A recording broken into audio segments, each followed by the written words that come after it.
Hello friends, പുതിയൊരു വീഡിയോയിലേക്ക് സ്വാഗതം. ഇന്നത്തെ വീഡിയോയിൽ നമ്മൾ നോക്കുന്നത് യൂട്യൂബ് ചാനൽ കാറ്റഗറിയെ കുറിച്ചാണ്. പലർക്കും ഒരുപാട് ഡൗട്ട് ഉണ്ട്. ഏത് ചാനൽ കാറ്റഗറി സെലക്ട് ചെയ്താലാണ് കൂടുതൽ റീച്ച് ലഭിക്കുക, അതുപോലെ നമ്മുടെ ചാനലിന് പറ്റിയ നല്ല ചാനൽ കാറ്റഗറി ഏതാണ്? അപ്പോൾ ഇതിനെക്കുറിച്ചെല്ലാമാണ് ഇന്നത്തെ വീഡിയോയിൽ പറയുന്നത്.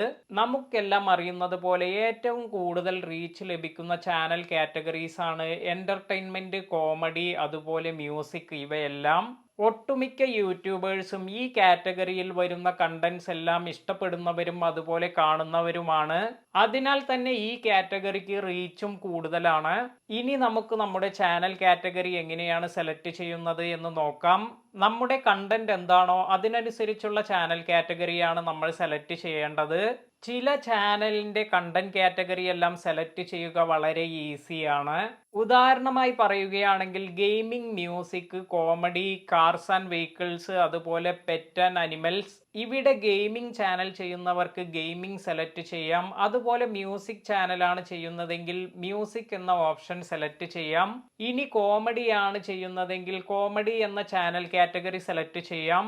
അപ്പോൾ ഇവിടെയൊന്നും നമുക്കൊരു സെക്കൻഡ് തോട്ടിന്റെ ആവശ്യമില്ല. ഈസിയായി പെട്ടെന്ന് തന്നെ നമുക്ക് നമ്മുടെ ചാനൽ കാറ്റഗറി സെലക്ട് ചെയ്യാൻ സാധിക്കും. എന്നാൽ കൺഫ്യൂഷൻ വരുന്നത് മിക്സഡ് കണ്ടന്റ് എല്ലാം ചെയ്യുന്നവരുടെ കാര്യത്തിലാണ്. മിക്സഡ് കണ്ടന്റ് എല്ലാം ചെയ്യുന്നവർക്ക് അവർ വീഡിയോ അപ്ലോഡ് ചെയ്യുമ്പോൾ വ്യത്യസ്ത ചാനൽ കാറ്റഗറി എല്ലാം കൊടുക്കുന്നതിനുള്ള ഓപ്ഷൻ അവൈലബിൾ ആണ്.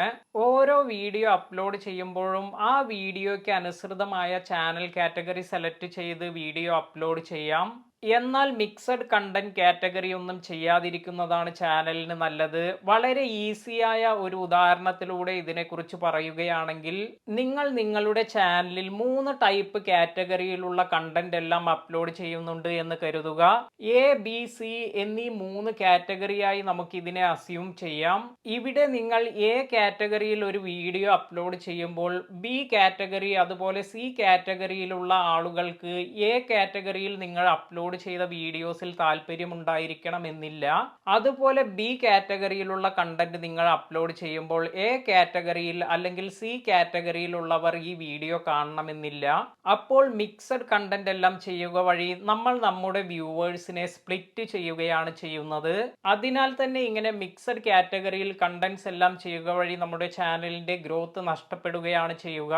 എന്നാൽ ഒരേ ടൈപ്പ് കാറ്റഗറിയിലുള്ള വീഡിയോസ് ആണ് നിങ്ങൾ ചെയ്യുന്നതെങ്കിൽ നിങ്ങൾക്ക് വരുന്ന ഓഡിയൻസും ഒരേ ടൈപ്പിലുള്ളതായിരിക്കും.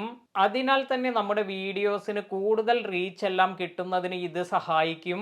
ഇപ്പോൾ ടെക് ട്യൂട്ടോറിയൽ എല്ലാം ചെയ്യുന്ന ഒരു ചാനലാണെങ്കിൽ ഇതിൽ ഏത് കാറ്റഗറിയാണ് സെലക്ട് ചെയ്യേണ്ടത് എന്ന കൺഫ്യൂഷൻ വരാം. അതായത് ടെക്നോളജി ആണോ അതോ എഡ്യൂക്കേഷൻ എന്ന കാറ്റഗറി ആണോ സെലക്ട് ചെയ്യേണ്ടത് എന്ന കൺഫ്യൂഷൻ വരാം. അതായത് ചിലർ ഇവിടെ എഡ്യൂക്കേഷൻ എന്ന കാറ്റഗറി സെലക്ട് ചെയ്യും, ചിലർ ഇവിടെ ടെക്നോളജി എന്ന കാറ്റഗറിയാണ് സെലക്ട് ചെയ്യുക. ഇങ്ങനെ മൾട്ടിപ്പിൾ കണ്ടന്റ് എല്ലാം സ്യൂട്ടബിൾ ആകുന്ന കാറ്റഗറിയിലുള്ള വീഡിയോസ് ചെയ്യുന്നവർക്ക് അവർക്ക് ഏതാണ് ഉത്തമമായി തോന്നുന്നത് ആ കണ്ടന്റ് കാറ്റഗറി സെലക്ട് ചെയ്യാം. അപ്പോൾ നമ്മൾ ശ്രദ്ധിക്കേണ്ട ഇമ്പോർട്ടൻ്റ് ആയ ഒരു കാര്യം, നമ്മൾ ഒരു കുക്കിംഗ് ചാനലാണ് ചെയ്യുന്നതെങ്കിൽ ഇതിന്റെ കാറ്റഗറി മ്യൂസിക് എന്നൊന്നും കൊടുക്കാതിരിക്കുക. നമ്മുടെ ചാനലിൽ നമ്മൾ അപ്ലോഡ് ചെയ്യുന്ന കണ്ടന്റിന് റിലവൻ്റ് ആയ കാറ്റഗറിയാണ് നമ്മൾ സെലക്ട് ചെയ്യേണ്ടത്. വീഡിയോ ഇഷ്ടമായെങ്കിൽ ലൈക്ക് ചെയ്യുക. ചാനൽ സബ്സ്ക്രൈബ് ചെയ്യാത്തവർ സബ്സ്ക്രൈബ് ചെയ്യുക. പുതിയ വീഡിയോയിൽ കാണാം.